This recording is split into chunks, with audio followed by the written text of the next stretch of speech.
오늘 하나님께서 우리에게 주시는 말씀은 신약성경 마태복음 6장 10절 말씀입니다. 신약성경 마태복음 6장 10절 말씀입니다. 제가 가진 성경은 신약성경 8면입니다. 함께 찾으셔서 저와 여러분이 합독하겠습니다. 우리 함께 읽습니다.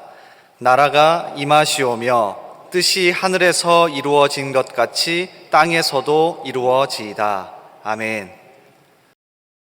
만약에 누군가가 여러분에게 와서 하나님의 나라가 무엇입니까? 라고 질문하면 여러분 뭐라고 대답하시겠어요? 하나님의 나라가 무엇인가요?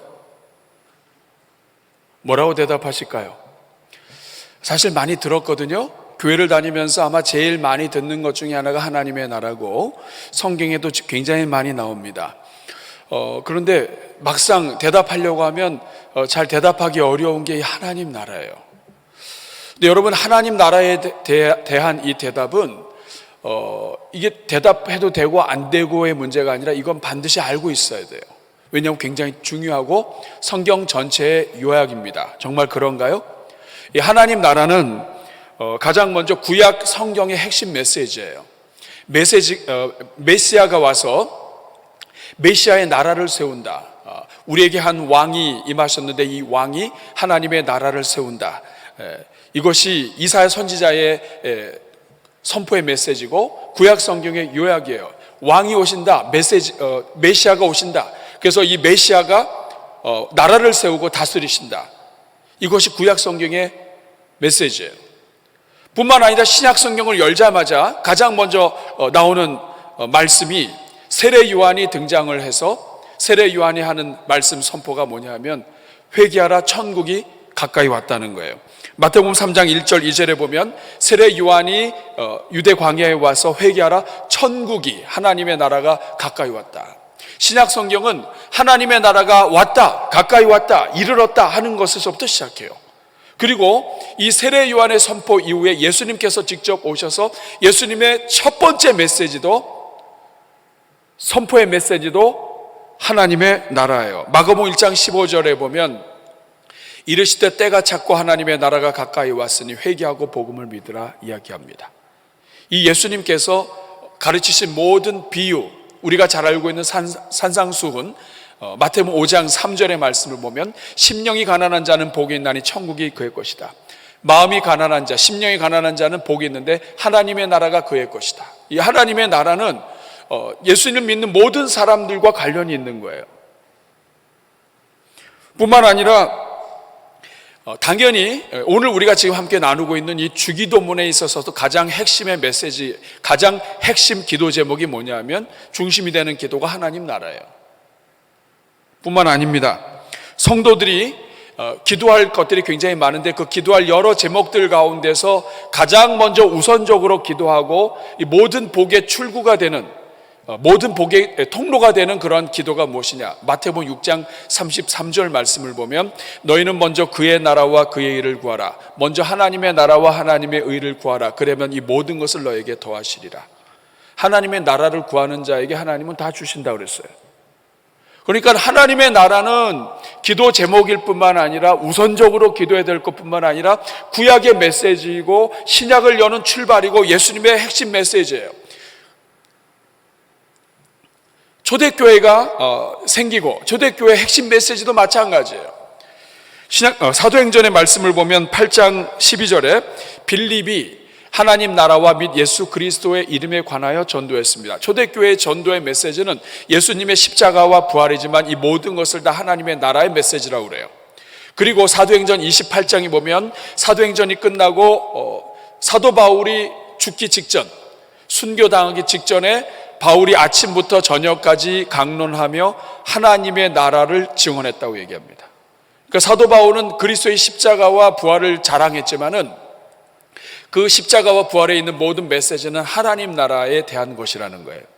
결국 십자가와 부활은 하나님의 나라에 들어가는 굉장히 중요한 관문이 되는 메시지죠. 그래서 복음서에서만 하나님 나라가 117번이 나오고 그리고 사도행전부터 신약에 32번이 나옵니다. 그러니까 하나님의 나라는 구약 전체의 핵심이고 그리고 신약 성경 전체의 핵심이고 예수님의 핵심이고 우리 기도의 핵심이고 주기도문의 가장 중심이고 우리 모든 기도의 응답을 가져오는 기도 내용의 핵심이에요. 다시 한번 여러분 물어볼게요. 여러분, 하나님의 나라가 무엇입니까? 대답하실 수 있겠어요? 하나님의 나라가 뭐예요? 대답하기 어려우시다면 오늘 잘 오셨습니다. 우리 옆에 분 인사 한번 하겠습니다. 잘 오셨습니다. 여러분, 오늘 그래서 저는 하나님의 나라가 무엇인가를 여러분들과 함께 나누면서 하나님 나라가 임하시오며 라고 하는 이 기도가 무슨 의미를 갖고 있는지, 그리고 이 기도를 통해서 하나님이 만들기 원하시는 세상이 어떤 세상인지 여러분들과 함께 나누려고 합니다. 가장 먼저 성경이 말하는 하나님의 나라가 무엇인가? 구약 성경에서 나라 할 때 이 나라는 말굿이라고 하는 이 단어인데, 이 단어는 통치를 의미합니다. 주권, 통치. 그러니까 하나님의 나라다 할 때는 왕이 통치하는 것을 의미해요. 그렇기 때문에 우리가 지금 사용하는 하나님의 나라는 왕이 통치하는 나라입니다.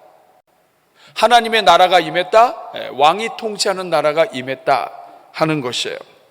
왕이 통치하는 세상이 어떤 세상인가? 우리 주기도문의 내용이 사실은 그것을 알려주고 있습니다. 마태복음 6장 9절부터 10절 말씀을 보면 이 히브리 사람들은 하나의 기도를 할 때 그것을 두 번 반복해서 해요. 그래서 이 기도를 한 구절 한 구절 읽다 보면은 그 의미가 다양하게 복합적으로 같이 나옵니다. 주기도문도 마찬가지예요. 너희는 이렇게 기도해라. 하나님 나라가 어떤 곳입니까? 하늘에 계신 우리 아버지요. 아버지를, 하나님을 아버지로 부를 수 있는 곳. 하나님의 이름이 거룩히 여김을 받으시는 곳. 그 다음에 10절 말씀을 보면 나라가 임하시며 뜻이 하늘에서 이룬 것 같이 땅에서도 하나님의 뜻이 이루어지는 그곳. 그리고 우리가 이제 앞으로 나눌 것이지만 오늘날 우리에게 일용할 양식을 주옵소서. 일용할 양식을 제공받는 곳. 하나님이 아버지가 되셔서 일용할 양식을 책임지시고 그리고 모든 죄를 용서하시고 용서가 일어나는 것, 그리고 시험에 들지 않게 악에서 구원하시는 역사가 일어나는 곳, 이곳이 하나님의 나라라는 거예요. 그런데 이 하나님의 나라는 그냥 하나님이 통치하시는 나라만이 아닙니다. 여러분, 선진국이나 또 이런 나라들 보면 그 나라는 삶의 수준이 달라요. 하나님의 나라 이렇게 할 때는 그냥 하나님이 통치하시는 곳이라는 의미가 아니라 하나님이 통치하시기 때문에 그 지역, 그 나라는 하나님이 통치하시기 때문에 일어나는 여러 평화와 은혜와 역사가 일어납니다. 하나님의 나라는 의와 평강과 희락이라. 하나님이 다스리시기 때문에 의가 넘쳐 흐르고 평강이 넘쳐 흐르고 희락이 넘쳐 흐르고, 그래서 하나님의 나라는 하나님이 통치하시는 곳, 예수 그리스도가 통치하시는 곳이 하나님의 나라일 뿐만 아니라 하나님의 나라는 하나님이 통치하시기 때문에 그 하나님의 풍성함과 은혜와 하나님의 그 통치하시는 하나님 때문에 일어나는 여러 복이 흐르는 곳, 이것이 하나님의 나라예요. 제가 그래서 신약 성경에서 하나님의 나라 할 때 이것이 무엇을 의미하는지 여러분들에게 세 가지로 정리해 드리겠습니다. 오늘 이것을 가지고 여러분은 앞으로 하나님의 나라 하면 이걸 여러분들이 기억하셔야 돼요. 첫째, 말씀드렸죠. 나라는 하나님의 나라 할 때 이것은 통치의 개념이라고 그랬습니다. 왕이 다스리는 것을 이야기해요. 그래서 이 땅에서 예수 그리스도가 다스리는 나라는 하나님의 나라예요. 그러니까 하나님의 나라가 무엇인가? 예수님이 다스리는 나라. 따라하겠습니다. 예수님이 다스리는 나라. 자, 그럼 질문하겠습니다. 여러분이 예수님을 믿고 여러분이 구원받았어요. 여러분이 예수님을 믿고 이제는 예수님을 주님이라고 불러요. 여러분, 주님이 뭐예요? 주가 되신다는 거죠. 예수님이 주인이란 뜻이에요. 자, 그러면 여러분이 예수님을 믿고 구원받았습니다. 그러면 여러분은 이제 무엇이 된 거예요? 오늘 우리가 지금 배운 것으로 하면 통치가 시작이 됐고 이제는 여러분이 하나님의 나라가 된 거예요. 내가 예수님을 믿었다, 이것은 하나님의 나라가 내게 임한 거예요. 하나님의 나라가 임하지 않고는 예수님을 믿을 수가 없습니다. 그리고 내가 예수님 믿었다 그러면 믿는 그 순간부터 하나님의 통치가 시작이 됐어요. 그래서 나는 이걸 원했는데 하나님이 통치하시다 보니까 이제는 하나님이 이걸 기뻐하셔서 이 기뻐하는 것을 하나씩 따라가게 됩니다. 하나님의 통치를 받는 거예요.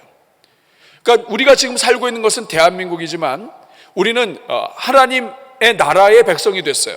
이중국적자가 됐어요. 그래서 이 땅을 살지만 하나님 나라의 법으로 주신 이 성경 말씀을 따라서 성경을 따라서 하나님 나라의 법칙대로 살기를 시작을 해요.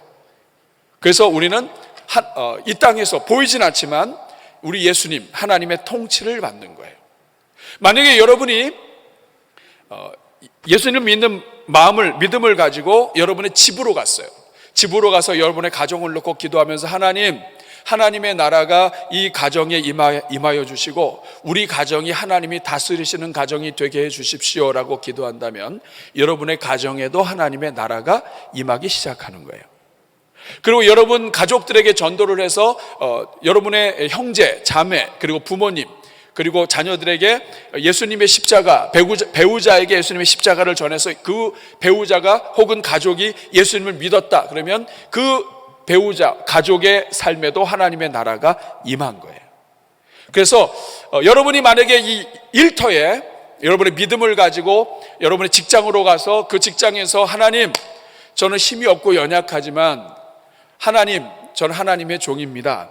하나님이 저를 통해서 이 직장에서 역사해 주시고 오늘도 저는 부족하지만 지혜를 주셔서 제가 이 직장 생활을 잘 감당할 수 있도록 해 주십시오 라고 기도한다면 여러분 직장에도 하나님의 나라가 여러분을 통해서 임하는 거예요. 여러분 중에 비즈니스를 시작하신 분이 있는데 여러분이 사업장을 열면서 사업장 문을 열고 하나님, 오늘도 주님이 주신 이 사업장 하나님 알아서 시작합니다. 이 사업장이 하나님이 다스리시는 사업장이 되게 해 주십시오. 내 욕심 부리지 않고 찾아오는 고객들 정말 우리 주님이 보내주신 사람으로 알고 그들을 축복하며 하루를 섬기게 해 주십시오라고 여러분이 기도한다면 여러분의 일터, 여러분의 사업장이 하나님의 나라가 되는 거예요. 그래서 하나님의 나라는 한마디로 무엇이냐? 예수님의 통치가 이루어지는 나라, 예수님이 다스리는 나라예요. 따라하겠습니다. 예수님이 다스리는 나라, 이것이 바로 하나님의 나라예요. 그리고 제가 말씀드린 것처럼 예수님을 믿음으로 인해서 하나님의 나라로 들어가게 돼요. 그래서 여러분은 다 지금 이 자리에 있는 모든 분들은 하나님의 나라의 백성이 되었고 그리고 지금 하나님의 나라인 것입니다. 여러분이 하나님 나라예요. 자, 오른손을 드시고 가슴에 손을 대시며 내가 하나님의 나라이다. 믿습니까? 네, 여러분이 하나님의 나라예요. 왜 하나님의 나라예요? 누가 다스리시는 거예요? 누가 주인이세요? 자, 여러분 기도할 때 예수님 뭐라고 불러요? 주님. 주님이 무슨 뜻입니까? 내 인생을 다스리시는 주인이시란 뜻이에요. 그래서 예수 믿는 모든 사람들은 하나님의 나라가 시작된 거예요. 차이는 있겠죠. 어떤 사람은 하나님의 나라 깊이 들어가 있지만 어떤 사람은 이제 막 시작한 사람이 있고 지금 이 자리에 나와 있지만 그동안 하나님이 누군지 모르고 해서 지금 하나님의 나라가 시작되긴 됐는데 이 속에서는 본격적으로 시작 안 되고 주변에서 막 시작되신 분도 있어요. 어쨌든 환영합니다. 이 자리에 계신 분들은 다 하나님의 나라의 백성으로 지금 와 계신 거예요. 자, 두 번째, 성경에서 하나님의 나라는 말씀드린 것처럼 통치가 일어나는 곳만 하나님의 나라가 아니라 그리스도께서 통치하시기 때문에 그 통치 아래에서 이 살아가는 모든 삶, 예수님이 하나님의 나라의 주인이시고 또 하나님 나라로서 이 땅에 오셨어요. 예수님이 이 땅에 오셔서 손을 대는 곳마다 병이 떠나가고 예수님이 말씀하시면 귀신이 물러가고 하는 역사가 일어났어요. 이것은 무엇을 의미합니까? 예수님이 직접 오시고 예수님이 다스리기 시작을 하면 억눌렸던 내 인생이 변화되는 거예요. 그리고 내가 그동안에는 막 용서하지 못했는데 하나님의 법이 임하고 나서 하나님의 나라가 나에게 임하고 나니까 불쌍해. 그래서 용서하기 시작하고 또 나는 내 평생에 절대 2번 이상 용서 안 하는데 막 2번, 3번, 7번도 용서하고 막 이렇게 용서하면서 관계가 좋아지고 하는 이러한 모든 현상들이 나타나게 돼요. 이 모든 것들을 다 하나님의 나라라고 이야기해요.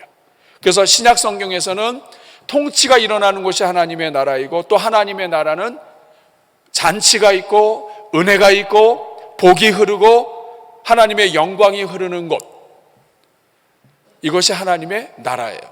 그리고 세 번째, 신약 성경에서 하나님의 나라는 이 땅의 교회를 가리킵니다. 하나님의 통치를 받으며 사는 모든 사람들은 하나님 나라의 백성이자 하나님의 나라가 임한 사람들이에요. 그래서 여러분, 이 땅에 있는 교회는 굉장히 중요해요. 이 땅에 있는 교회는 하나님 나라의 모델이에요. 이 땅에 있는 교회가 은혜가 있고 또 풍성하고 사랑이 넘치면 보이지 않는 하나님의 나라가 그런 나라다라고 하는 것을 사람들이 배울 수가 있어요. 그런데 이 땅에 있는 교회가 은혜가 넘치지 않고 서로 다투고 갈등하게 되면 이것은 하나님 나라의 모델이 되기가 어려운 거예요. 그래서 이 땅에 있는 교회는 서로 사랑하고 말씀대로 살아야 돼요. 그래야 이 세상에 하나님 나라를 보여줄 수 있어요. 성도의 가정도 마찬가지입니다. 성도의 가정은 하나님 나라의 축소판이에요. 가정에서 하나님의 나라가 이루어져야 합니다. 이것이 성경이 이야기하고 있는 하나님의 나라예요. 뿐만 아니라 여러분이 반드시 기억해야 될 것은 예수님께서 누가복음 4장 18절 19절에 보면 주의 성령이 임하시고 기름 부으셔서 오셨더니 19절에 어떤 일이 일어나냐면 포로된 자가 18절이군요. 포로된 자가 자유를 얻게 되고, 그 다음에 눈먼 자가 다시 보게 되고, 그리고 눌린 자가 자유롭게 되고. 다시 말하면 하나님의 나라가 임하면 단순히 어떤 그 마음에서만 변화가 일어나는 것이 아니라 실제적으로 하나님이 다스리시기 때문에 하나님의 나라가 강력하게 임하면 내 안에 다스리던 이 세상의 죄악과 죄악 덩어리들이 물러가는 거예요. 그래서 예수님의 복음이 선포가 되면 고치지 못하던 병들도 고침을 받는 경우가 나타나는 것이 하나님의 나라가 임하기 때문인 거예요. 저는 이 주기도문을 함께 나누는 이 시간을 통해서 여러분의 가정마다 하나님의 나라가 임하기를 축복합니다. 그냥 영적으로 정신적으로 뿐만 아니라 예수님이 이 땅에 오셔서 실체적으로 하나님의 나라가 어떤지를 보여주신 것처럼 여러분을 통해서 하나님의 나라가 나타나기를 축복합니다. 그래서 우리가 주기도문에서 나라가 임하시오며, 이 말은 이 하나님의 나라, 하나님이 통치하시고 예수님이 통치하시고 그 통치하시기 때문에 일어나는 그 풍성한 삶을 누리는 그 나라, 그리고 예수님이 통치하시는 백성들이 점점 늘어나는 이 아름다운 현상, 이 나라가 임하시며 나타나시며 시작되게 하시며, 이런 뜻이에요. 주기도문을 하면서 나라가 임하시오며 예수님이 통치하신 것 때문에 풍성함이 나타나고, 그리고 믿는 자들이 늘어나서 교회가 부흥하고 하나님의 나라가 확장되는 이러한 일들이 시작되게 하시며, 이런 뜻이 나라가 임하시오며, 이런 뜻입니다.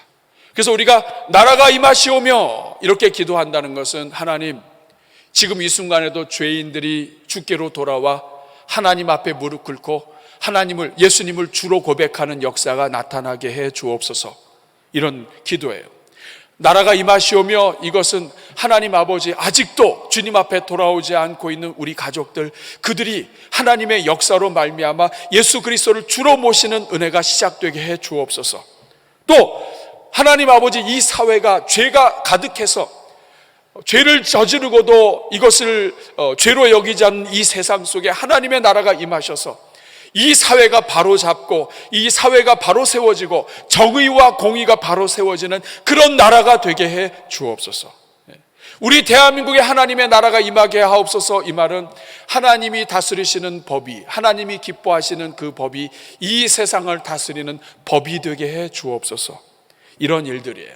이 나라를 다스리는 곳곳에 있는 지도자들이 하나님을 섬기게 하셔서 이 나라가 하나님을 영광 돌리는 그런 나라가 되게 해 주옵소서. 이것이 하나님 나라가 임하시오며 라고 하는 기도입니다. 우리 사랑하는 여러분, 이 기도 꼭 하셔야 돼요. 왜냐하면 이 하나님의 나라가 임하면 인생이 복을 받습니다. 하나님의 나라가 시작이 되면 인생에 이제까지 없었던 생명이 흐르게 됩니다. 여러분, 예수님을 믿는 것은 하나님의 나라가 시작되는 것인데, 이 하나님의 나라에 대한 것은 성경에 굉장히 큰 약속이 담겨 있습니다. 저는 여러분들께서 이 하나님의 나라를 사모하고 나라가 임하시오며 기도하기를 시작하면서 성경에 기록되고 약속하신 모든 이 하나님 나라의 은혜와 복이 여러분의 것이 되시기를 주님의 이름으로 축복합니다. 자, 그러면 이렇게 나라가 임하시오며 우리가 이렇게 기도할 때 이 기도는 구체적으로 이게 무엇을 구하는 기도인가? 그러니까 무엇을 실천하겠다고 하는 기도인가? 우리가 지금 대략적으로 살펴보았지만 이 기도는 아주 세 가지 중요한 이 기도의 내용을 담고 있습니다. 그러니까 우리가 나라가 임하시오며 이렇게 기도할 때는 이 세 가지가 이 안에 숨어 있는 거예요. 첫째는 무엇이냐면, 이거는 하나님의 은혜가 아니면 안 됩니다. 주여 은혜를 주옵소서라고 하는 기도예요. 따라하겠습니다. 주여 은혜를 주옵소서. 여러분, 하나님 나라에 들어가려면 조건이 있어요. 그냥 아무나 못 들어갑니다. 마태복음 1장 15절의 말씀을 보면, 이르시되 때가 찼고 하나님의 나라가 가까이 왔으니, 그 다음에 하는 말씀이 무엇입니까? 회개하고 복음을 믿으라는 거예요. 하나님 나라에 들어가려면 회개가 있어야 돼요. 여러분, 회개는 돌아서는 것인데 무엇을 회개하라는 것일까요? 이제까지는 마귀의 지배를 받고 마귀가 주인이고 내가 주인이에요. 여러분, 인류의 타락은 아담과 하와가 하나님의 말씀을 어기고 자기가 주인 되고 자기가 하나님으로 살기 시작하려고 마음 먹은 것이 타락의 시작이고 죄의 시작이에요. 그러니까 회개하라는 것은 무엇이냐면, 내가 주인으로 사는 것을 회개하는 거예요. 하나님 없이 사는 것을 회개하는 거예요. 내가 내 마음대로 내 인생을 내 것이라 생각하고 내가 주인 돼서 사는 모든 것을 회개하라는 거예요. 그리고 복음을 믿으라. 회개할 뿐만 아니라 예수님을 믿어야 돼요. 그런데 여러분 질문해 보겠습니다. 여러분, 회개하는 것 여러분 마음대로 돼요? 안 됩니다. 여러분, 예수님 믿는 거 마음대로 돼요? 안 됩니다. 그런데 하나님의 나라가 임하시오며 이런 기도는 시작부터가 이거 불가능한 거예요. 하나님의 은혜가 아니면 불가능한 거예요. 하나님이 나 같은 인생을 불쌍히 여기시지 않으면 내가 예수님 믿을 수가 없는 거예요. 하나님께서 나를 불쌍히 여기시고 우리 집안 식구들을 불쌍히 여기시지 않으면 우리 집안 자녀들이 예수님 믿지 못하는 거예요. 그런데 예수님이 우리를 불쌍히 여기셔서 우리가 예수님을 믿게 되었어요. 이게 은혜라는 겁니다. 그러니까 하나님의 나라가 임하시오며, 이것은 하나님 우리 집안에 믿지 않는 우리 남편, 우리 아내, 우리 자녀들, 우리 부모님들 예수님 믿고 그들이 하나님의 나라가 되게 해주십시오. 하나님의 통치가 그들의 인생에서 시작되게 해주십시오. 그들은 연약하고 부족하지만 하나님의 나라가 그들을 통해서 하나님 그들의 인생을 새롭게 하여 주시옵소서. 이런 기도지만 이게 우리 인간 뜻대로 안 된다는 거예요. 이거 하나님이 도와주셔야 돼요. 영혼을 구원하고 그 인생이 하나님을 믿는 것, 마음이 열려야 되는데 마음이 열리나? 여러분 경험해 보셨잖아요. 아무리 복음을 전하고 가르치고 해도 안 믿는 사람은 안 믿어요. 그래서 하나님이 계시다는 거야? 기껏 이야기를 해놨는데 그런 얘기를 하잖아요. 여러분 가정에 얼마나 아무리 복음을 전해도 안 되잖아요. 이게 믿어지는 게 그냥 안 되는 거예요. 그래서 사도 바울 뭐라고 얘기합니까? 너희가 그 은혜를 인하여 믿음으로 말미암아 구원을 얻었나니 이것이 너희에게서 난 것이 아니라 하나님의 은혜로다, 선물이로다.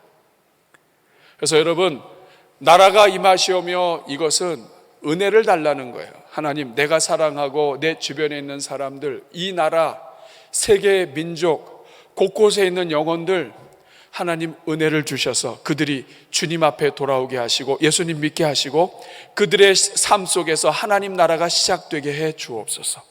온갖 불법이 흥황하고 그리고 하나님 이 세상에 악이 가득한 세상에 하나님 나라가 시작되게 해 주옵소서. 이거 은혜가 아니면 안 되는 겁니다. 여러분, 우리 대한민국의 하나님의 나라가 이루어지기를 여러분 기도해 주시기를 바랍니다. 여러분 가정에 하나님 나라가 임하게 되기를 간절히 소원합니다. 이건 은혜가 아니면 안 돼요. 따라하겠습니다. 주여 은혜를 주옵소서. 그래서 하나님 나라가 임하시오며, 이것은 은혜를 달라는 기도예요.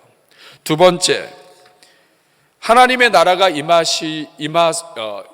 임하시옵고, 이 기도는 이제는 하나님 나라 확장에 내가 최우선을 두고 살겠다고 하는 다짐의 기도예요.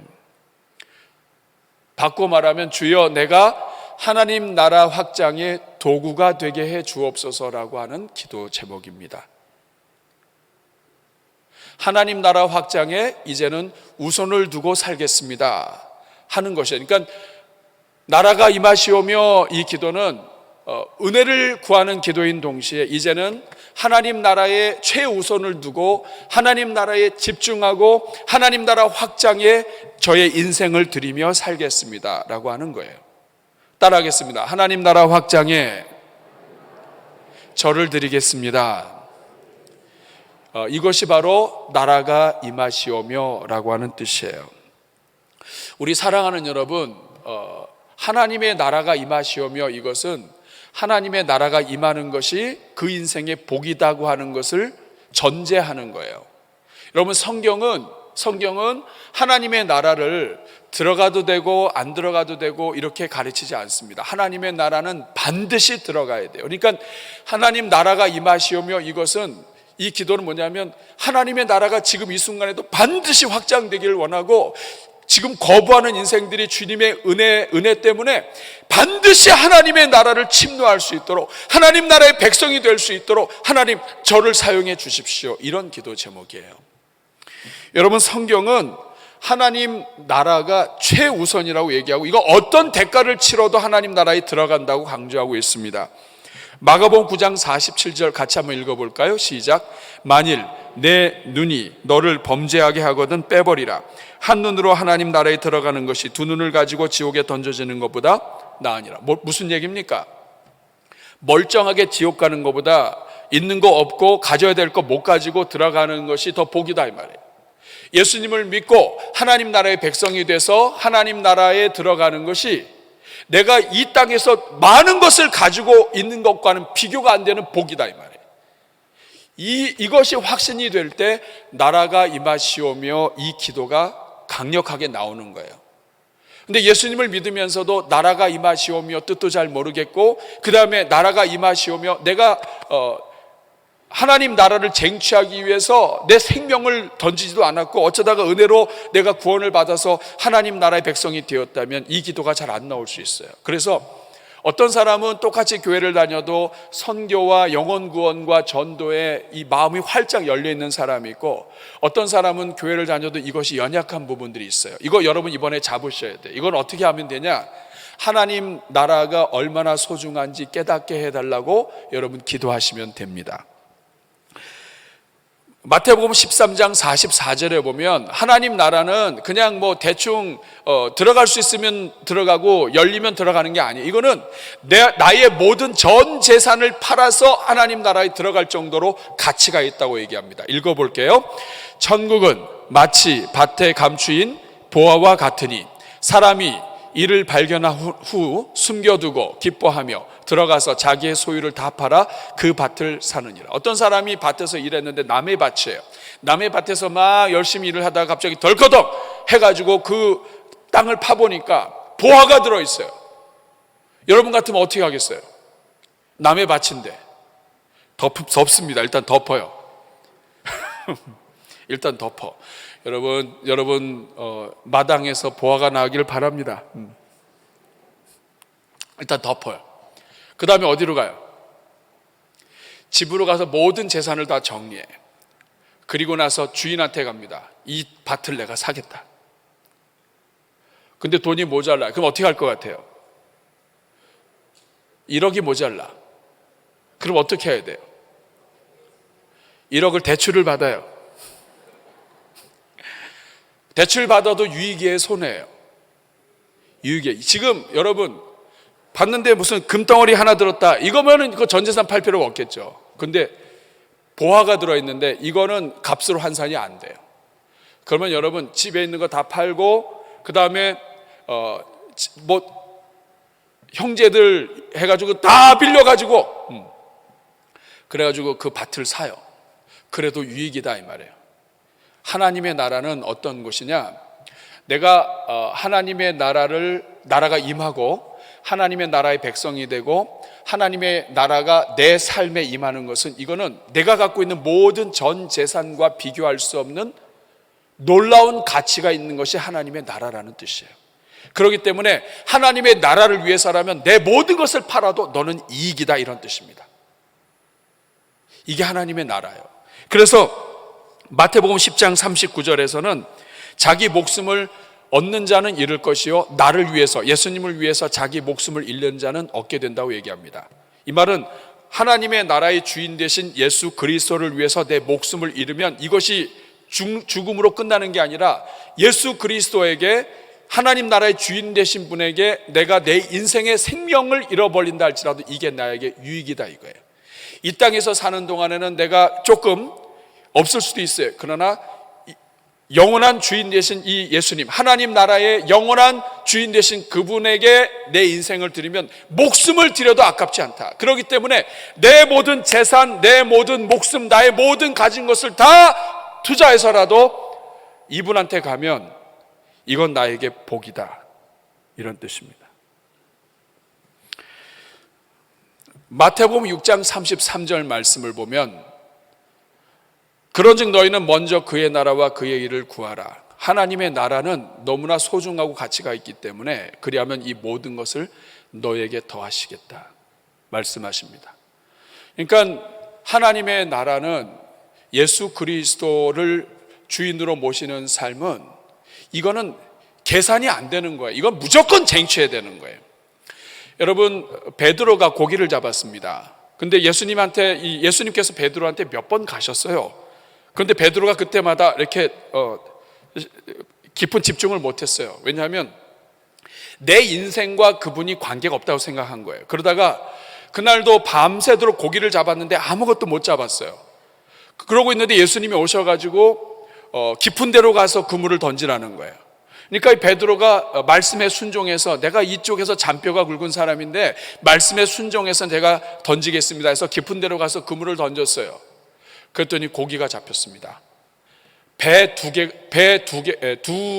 두 척이 고기를 가득 싣고 그물이 찢어질 정도로 당겨서 고기를 잡았어요. 그럼 여러분 같으면 어떻게 하겠어요? 고기를 가져와서 팔고 그리고 예수님을 잘 따라다니면서 필요할 때마다 고기를 잡으면 되겠죠. 그런데 그때 베드로가 어떻게 하냐면 그 잡은 고기 그 배 딱 버리고 예수님 따라갑니다. 질문하겠습니다. 베드로가 왜 이런 짓을 할까요? 왜 이런 짓을 했을까요? 고기도 배도 다 버리고 그 즉시로 예수님을 따라갑니다. 그 이유가 뭘까요? 예수님을 만난 거예요. 예수님의 진면목을 본 거예요. 내가 잡았던 고기 그리고 내가 갖고 있는 배, 재산, 배값 이것과 이거는 비교가 안 되는 거예요. 그래서 이거 다 버려두고 그냥 예수님 따라가는 거예요. 여러분 이게 하나님 나라예요. 하나님 나라가 이런 것이라고 하는 것을 아는 사람은 선교를 위해서 복음을 위해서 영혼 구원을 위해서 한 영혼이 하나님 나라 백성이 되는 것이 너무나 소중하다는 것을 알기 때문에 헌신합니다. 그래서 나라가 임하시오며 이 기도는 하나님 저를 통해서 믿는 자가 늘어가게 하시고 하나님의 복음이 확장되고 하나님 나라가 확장되게 하여 주옵소서. 나라가 임하시오며 이 기도는 나를 통해서 이 역사가 일어나게 해 주십시오. 이런 기도예요. 나를 사용하여 주십시오. 하겠습니다. 저를 따라해 주시기 바랍니다. 주여 하나님 나라를 위해 나를 사용하여 주옵소서. 왜냐하면 이것이 가장 복된 길이기 때문에 그래요. 세 번째, 나라가 임하시오며 라고 하는 기도는 하나님의 나라가 내 삶에서부터 다시 시작되기를 원하는 기도예요. 다시 말하면 이 기도라는 나 자신이 먼저 하나님의 통치를 받는 인생이 되게 해 주십시오. 하나님의 통치를 이전보다 좀 더 온전히 통치를 받게 해 주십시오. 나라가 임하시오며, 한번 따라하겠습니다. 나라가 임하시오며.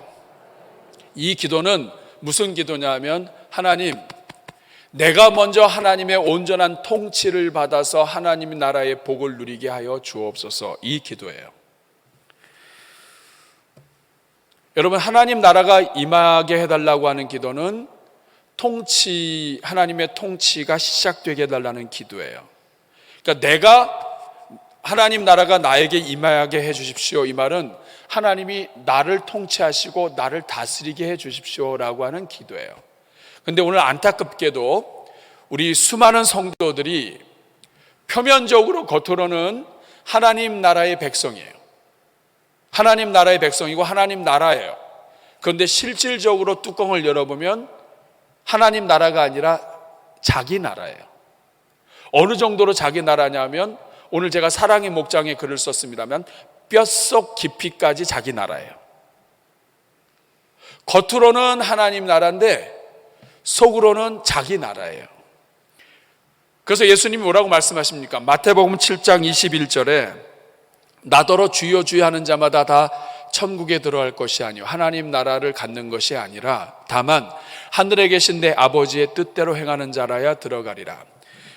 성경, 하나님 나라의 법칙으로 주신 이 성경을 순종하는 사람들, 이 순종하는 사람들이 진정한 하나님 나라의 백성이자 하나님 나라를 누린다는 뜻이에요. 이 말은 뭐냐면, 오늘날 교회 안에는 예수님을 주님으로 모시고 하나님 나라가 시작돼서 와서 앉아있지만, 하나님 나라를 진짜 누리고 사는 사람들과 그렇지 않은 사람들이 섞여 있다는 뜻이에요.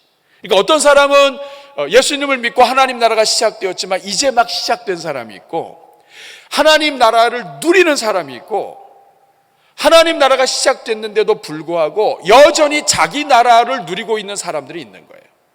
그러니까 교회를 다니지만 하나님 나라의 맛을 모르는 거예요. 예를 들어 볼까요? 로버트 몽어라고 하는 사람이 내 마음 그리스도의 집이라고 하는 책을 썼습니다. 이분이 책에서 그렇게 표현을 해요. 예수님이 우리 집에 찾아오셨어요. 그래서 문을 열고 보니까 예수님 어서 오세요. 하나님이 이제 통치가 시작이 됐어요. 그래서 집으로 들어오셨어요. 그래서 집으로 들어오셔가지고 일단은 그 거실에다가 앉혀드렸어요. 예수님, 이 거실, 이 의자가, 소파가 제가 우리 주님께 기도할 때마다 여기서 기도를 했어요. 그리고 식탁, 우리 가족이 여기서 예배를 드려요. 그래서 다과도 내오고 그러면서 예수님 보고 계속 거실에만 계시게 하는 거예요. 안방은 걸어 잠궜습니다. 안방에 못 들어오게. 안방에 들어오면 큰일 나는 거예요. 왜냐면 안방에 들어오면 거기에는 장롱도 있고, 거기에는 집문서도 있고, 거기는 지갑도 있고, 보석도 있고, 온갖 종류의 소중한 거는 그 방에 다 들어가 있어요. 그러니까 이 방에 들어오시면 안 돼. 그러니까 예수님을 주님으로 모셨는데 거실만 다스리시는 거예요. 절대로 못 들어오게 해요, 안방에. 예수님께서 볼지어다 내가 문 밖에서 두드리노니 내 음성을 듣고 문을 열고 그러면 내가 들어가서 나는 그로 더불어 먹고 그는 나로 더불어 먹으리라. 다시 말하면 우리 주님께서 먹을 것 주시고 풍성한 하나님 나라의 삶을 살게 해주시다고 약속하셨는데 안 열어. 왜냐? 이것은 뭐냐면 하나님이 통치하시는 것이 내가 내 것을 통치하는 것보다 약하다고 보는 거예요. 다시 말하면 하나님은 종교 생활에서만 주인이시고 내 삶에 있어서는 내가 더 낫다고 생각하는 거예요. 그러니까 하나님께 잘못해서 내 것까지 맡겨버리면 그때는 내 인생이 끝난다. 내가 손해본다. 다시 말하면 예수님을 그냥 종교의 주인으로만 생각을 하고 내 인생 전체의 주인으로 생각하지 않는 거예요. 내 인생 전체를 책임지시는 분이 아니라고 생각하는 거예요. 여러분 어떠세요? 여러분의 주인은 누구십니까? 지금 예수님은 여러분 마음속에 안방까지 들어와 계십니까? 아니면 거실에만 계십니까? 이제 우리나라 정권이 바뀌었습니다. 정권이 바뀌면 일단 청와대는 이제 지금 없어졌지만 대통령 집무실이 다른 사람이 와서 있게 되죠. 이제 윤석열 대통령이 와서 집무실에 있습니다. 그리고 정권이 바뀌게 되면 언론, 문화, 각종 모든 단체가 다 대통령이 하는 일을 도와야 되겠죠. 근데 여러분이 아시다시피 우리 대한민국 만만치 않습니다. 지금 정권은 바뀌었지만 언론 어렵습니다, 여러분. 근데 하나님의 인간의 나라는 이럴 수가 있어요. 그런데 만왕의 왕이신 하나님이 다스리시는데 여전히 자기가 정권을 갖고 있는 사람이 있어요. 형식적으로는 예수님이 주인이십니다 얘기하는데 실질적으로는 자기가 다 장악하고 있어요. 언론도 자기가 장악을 해요. 언론이 어디예요? 입. 그 입을 자기가 장악하고 있는 거예요. 그래서 기분 나쁠 때 하고 싶을 때 하고 싶은 말, 이런 말 저런 말 막 다 쏟아내요. 그냥 막 주님이 마치 주님을 안 믿는 것처럼, 전혀 주님을 모르는 사람처럼 그냥 있는 말을 다 하고 쏟아낼 거 다 쏟아내고, 언론 장악이 안 돼 있어요. 문화부 장악이 안 돼 있습니다. 국방부 장악이 안 돼 있어요. 경제부처 다 장악이 안 돼 있어요. 자기가 다 주인이에요. 이러니 하나님이 다스리시는 그 나라의 풍성함을 경험할 수가 있겠냐고요. 우리가 그렇게 삽니다.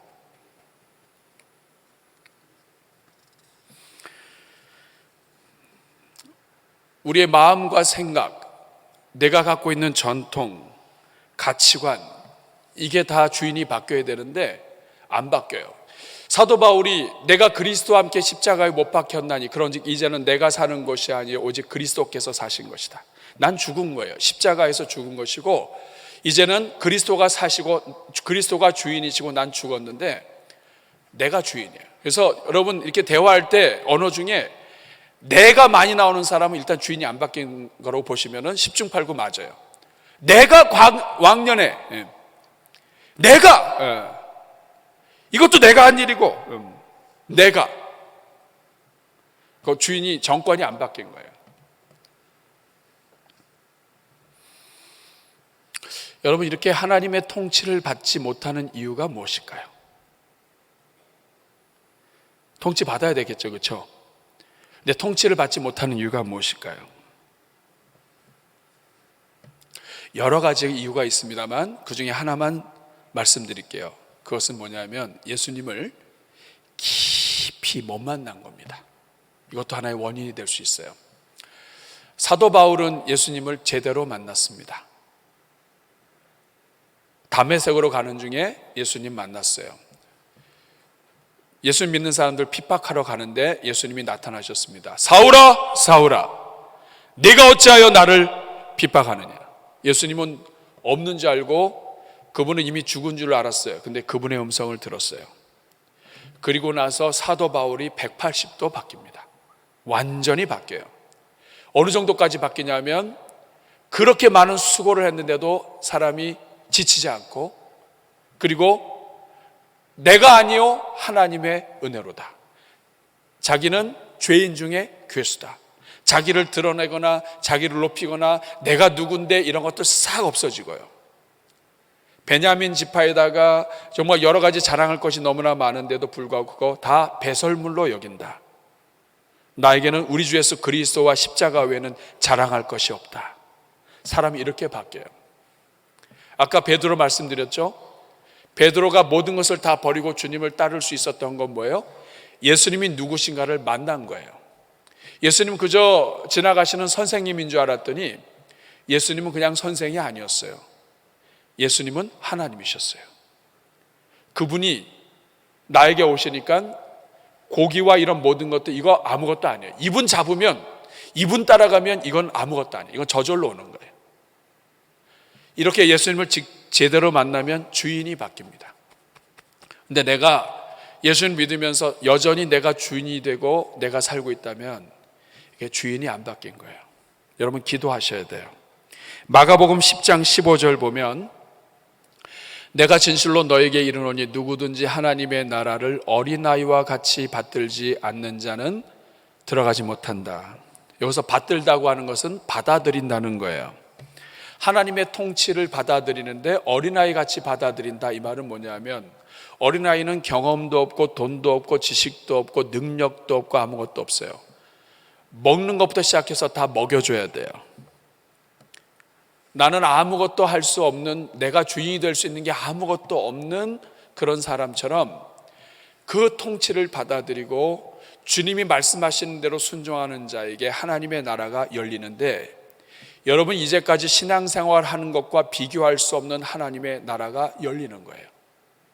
그래서 뼛속 깊이까지 하나님의 나라가 열리는 사람은 여러분이 성경에 약속하신 모든 것들이 다 열려요.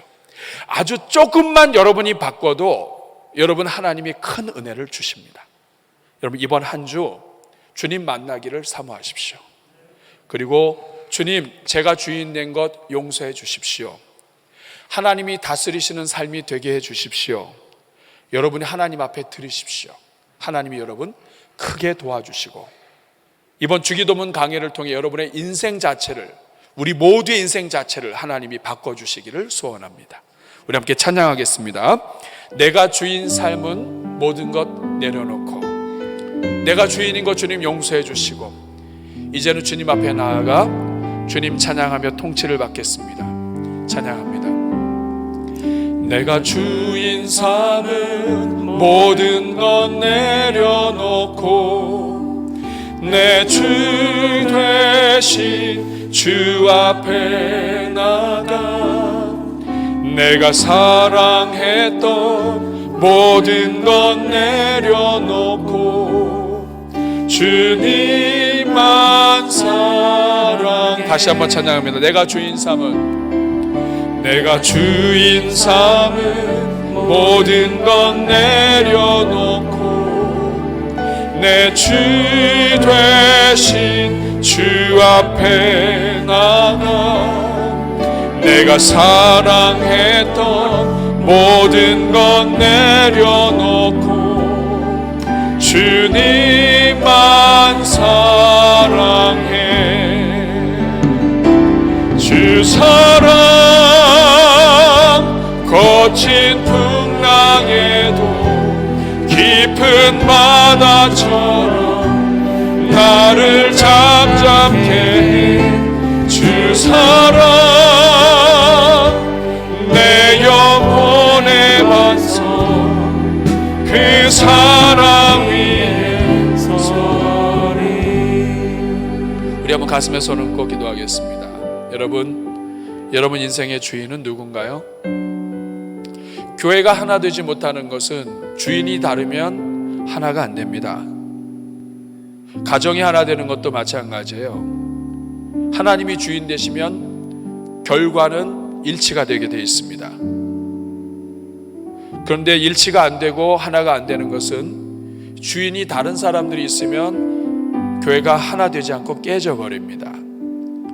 여러분 기도해 주셔야 돼요. 하나님, 대전중앙교회 그리스도가 주인 되신 분이 일꾼들로 섬기게 해주시고 우리 가정 그리스도의 일꾼들이, 하나님의 그 통치를 받는 일꾼들이 가정을 다스리게 해 주옵소서. 이를 위하여 우리가 먼저 통치를 받아야 되겠습니다. 내가 주인 됐던 것 주님 앞에 회개하고 하나님 한 걸음만 더 나아가도 하나님이 큰 은혜 주실 줄로 믿습니다. 안방, 거실만이 아니라 안방으로, 또 화장실로, 또 깊숙한 곳까지, 우리의 보물이 담겨 있는 곳까지 우리 주님이 주인이십니다. 우리 주님을 주인으로 모십니다. 내 인생의 주인은 하나님이십니다. 예수님이십니다.